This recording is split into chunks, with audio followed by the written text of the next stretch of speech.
എണീച്ചിട്ടില്ലേ? എണീച്ചിനോ എന്ന് ചോദിച്ചാ എണീച്ചിട്ടില്ല, കടന്നിട്ട് തന്നെ ഉള്ളേ.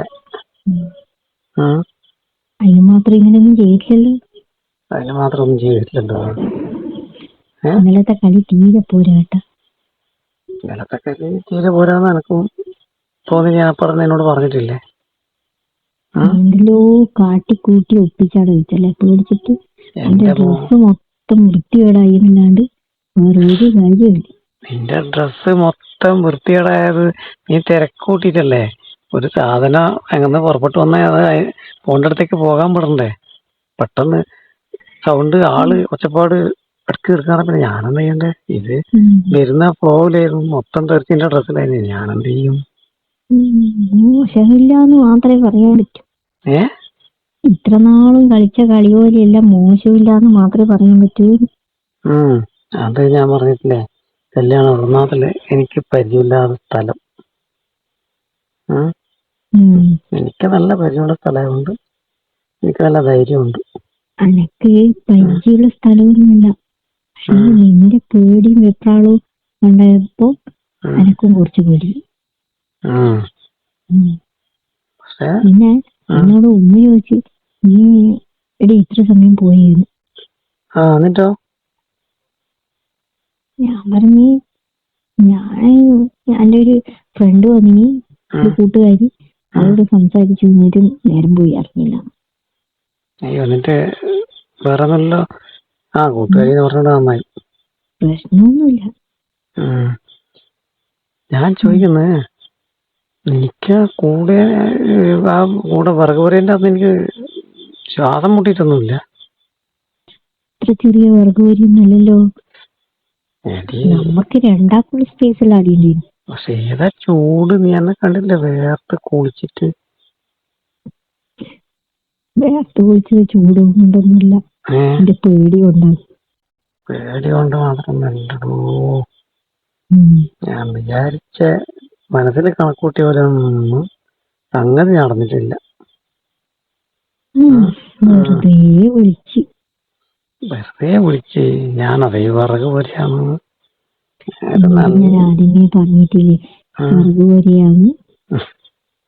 ആടെ അഡ്ജസ്റ്റ് ചെയ്യണോ, അത്രയും സ്പേസ് ഉള്ളൂന്നല്ലോ. അതെല്ലാം പറഞ്ഞത് ശരി തന്നെ, പക്ഷെ കൊണ്ട് കയറിയപ്പോഴല്ലേ. പിന്നെ നിന്റെ നല്ല മണാക്കെ ഉള്ളത് കൊണ്ട് ഞാൻ ഏതാണ്ട് പിടിച്ചു നിന്നതാ. പിന്നെ സംഗതി വരുമ്പല്ലേ എനിക്ക് നല്ല തിരക്കുമായിരുന്നു.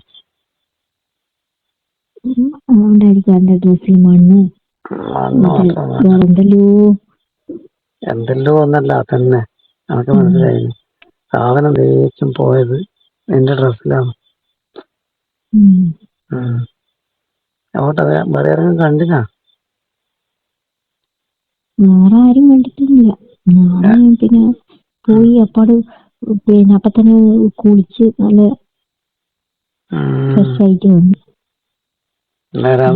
ശ്രദ്ധിച്ചിട്ടില്ല. അതിന്റെ കുട്ടിയാണ് നിന്റെ ഭക്ഷണം കഴിക്കുക. ഞാൻ എങ്ങനെയാ വന്നിട്ട് അവിടെ ഭക്ഷണം കഴിക്കാറത്തില്. നീ കഴിക്കാതെ നന്നായി. എന്തോ ഭാഗ്യത്തിനാണ് ഞാൻ അവിടെ വിട്ടത്. അതെ, ഭക്ഷണം കഴിക്കാനും കൂടി നിന്നിട്ടുണ്ടെങ്കിൽ നിന്നെ ഞാൻ എടുത്തു കൊണ്ടോണ്ടിരും. അത് ഉറപ്പാ. പക്ഷേ എനിക്ക് തീരെ തൃപ്തിയായിട്ടില്ല. ഇങ്ങനത്തെ കാര്യത്തിലൊന്നും ഞാൻ വിളിക്കൂല കേട്ടാ. വിളിക്കൂലെന്നല്ല, ഇനിയിപ്പോ ഇതിന്റെ ഒരു പ്രതിനിധി കണ്ടെത്തി തന്നേ പറ്റുള്ളൂ. നീ എത്ര മണിക്ക് എത്തി? ഞാന് എത്ര മണിക്ക് എത്തിയതൊന്നുമല്ല, ഞാനാകെ ലേറ്റ് ആയിരുന്നു. പക്ഷെ ഞാനാകെ അന്ന് ഡെസ്പായി. എന്നുവെച്ചാല് ഞാൻ ആഗ്രഹിച്ച പോലെ ഒരു തൃപ്തി വരാണ്ടുള്ള വരവായിപ്പോയി.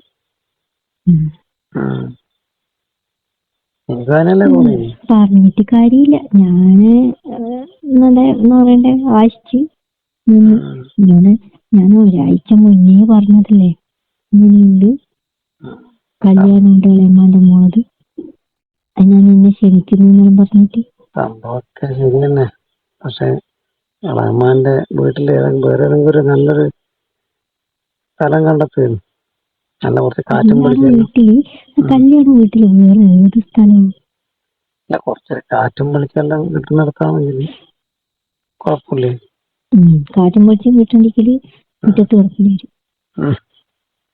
ഇതെന്നാ പറയണ്ട്, പെട്ടെന്ന് പറഞ്ഞാൽ മതിയല്ലോ. ഞാനാ പെട്ടെ. അതെന്താ നീ പെടാൻ കാരണം? അല്ല, നിന്നെ വിളിച്ചിട്ട് ഞാനാ പെട്ടത്. ഇനി ഇപ്പൊ ഒന്നുമില്ല കേട്ടാ. അത് പറയാൻ ശരിയാവൂല. ഇതിന്റെ ഒരു പ്രതിവിധി വേഗം തന്നെ തീർത്തു തരണം. അതൊന്നും പറ്റൂല. ഇത് ചുമ്മാ പോയി എന്നല്ലാണ്ട് ശരിക്കൊന്ന് ആസ്വദിക്കാനൊന്നും പറ്റില്ല. എനിക്ക് നല്ല സ്ഥലം കാണിച്ചു തന്ന് അത് എനിക്ക് പറ്റൂല. നല്ല സ്ഥലമൊന്നുമില്ല, നല്ല സ്ഥലം ബാക്കിൽ നല്ല സ്ഥലമൊക്കെയായിരുന്നു. പക്ഷെ കിട്ടിയ സ്ഥലം അതിന്റെ ഉള്ളില് വിറകൊന്നും ഇല്ലല്ലോ. പിന്നെ എനിക്ക് ഇത്ര പേടി ആരും കാണുന്നില്ല.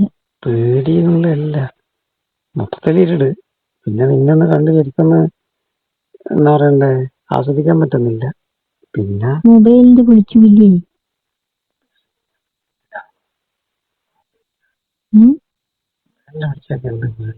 അതുപോലെ ഇരിക്കും.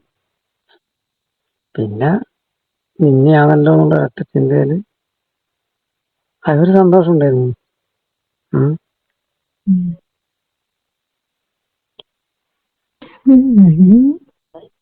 ഷോപ്പിലൊന്നും പോകുന്നുണ്ടാവില്ലല്ലേ? പോകുന്നു. ക്ഷീണം കൊണ്ടല്ല, പേടിച്ചിട്ട്. പേടിച്ചിട്ടല്ല, ക്ഷീണമില്ലാതൊന്നുമില്ല. കാരണം പേടിയുള്ളതുകൊണ്ട്. മനസ്സിലായിട്ടില്ലേ? വേഗം സംഗതി തീരുന്നില്ലേ. നിനക്ക് ക്ഷീണമൊന്നുമില്ല കേട്ടാ.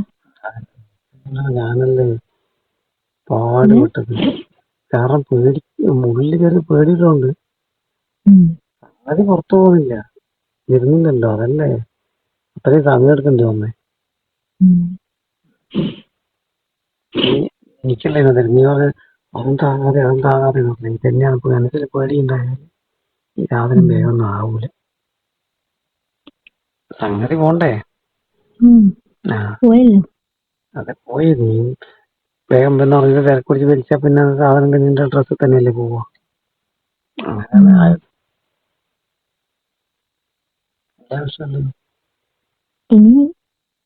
ഇനി എന്നാ ചെയ്യുന്നു?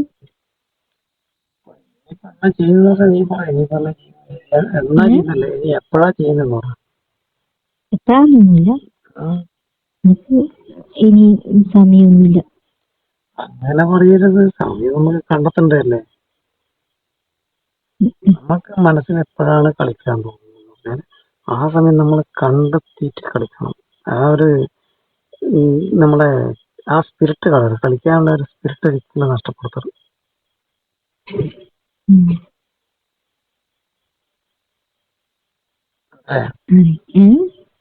കളിക്കാനുള്ള സ്പിരിറ്റ് നഷ്ടപ്പെടുത്തരുത്. ഇനി എനിക്ക് സ്പിരിറ്റും ഇല്ല, കളിയും ഇല്ല. എന്ത് പറ്റി? അതെന്താ അങ്ങനെ? ഇനി എനിക്കെപ്പോ ഇനി ഒരു സമയം കിട്ടുമോ? ഇനി കിട്ടാനുള്ള ചാൻസ് ഒന്നുമില്ല. ചാൻസ് ഉണ്ടാക്കിയിട്ട് വരണം. അതായത് എവിടെയെങ്കിലും പോകണം, നീ നേരെ ഷോപ്പിൽ വരിക. നമുക്ക് അവിടെ നിന്ന് എങ്ങോട്ടെങ്കിലും പോവാം. ഷോപ്പിൽ വരണ്ട, അവിടെ പരിസരത്ത് വന്ന് എനിക്ക് വീട്ടിൽ നിന്ന് ഇറങ്ങാൻ പറ്റൂല. നല്ല സ്ഥലം നമുക്ക് കണ്ടെത്താം. ഇനി കല്യാണം കഴിഞ്ഞാ പിന്നെ ഇനി അതിന്റെ തിരക്കായി കഴിഞ്ഞല്ലോ. എനിക്ക് തിരക്ക് ഇനി അവർക്കല്ലേ തിരക്ക്. നീ കല്യാണം കഴിഞ്ഞ പൊണ്ണും ചെക്കനും ഭയങ്കര തിരക്കായിരിക്കും. നമുക്കെന്നാ തിരക്ക്? തിരക്കെല്ലാം ഉണ്ട്. അങ്ങനെ ഒഴിയൊന്നും വന്ന് തിരക്കെല്ലാം മാറ്റി വെച്ചിട്ട് ഇല്ല. ഇനി നീ വിളിക്കുമ്പോ ഇനി എനിക്ക് വരാൻ പറ്റൂല. ഞാനൊരു ഒപ്പിച്ചാണ്, എനിക്കത് പറ്റുന്നില്ല. നല്ലൊരു ടൈം കണ്ടെത്തിയിട്ട് വിളിക്കുന്ന ഞാൻ പ്രതീക്ഷിക്കുന്നു. അപ്പൊ ഞാൻ കുറച്ചും കൂടി ഉറങ്ങിയിട്ട് നേരെ കടയിൽ പോകുന്നു. ക്ഷീണം തീർക്ക്. ഓക്കെ. ഉം.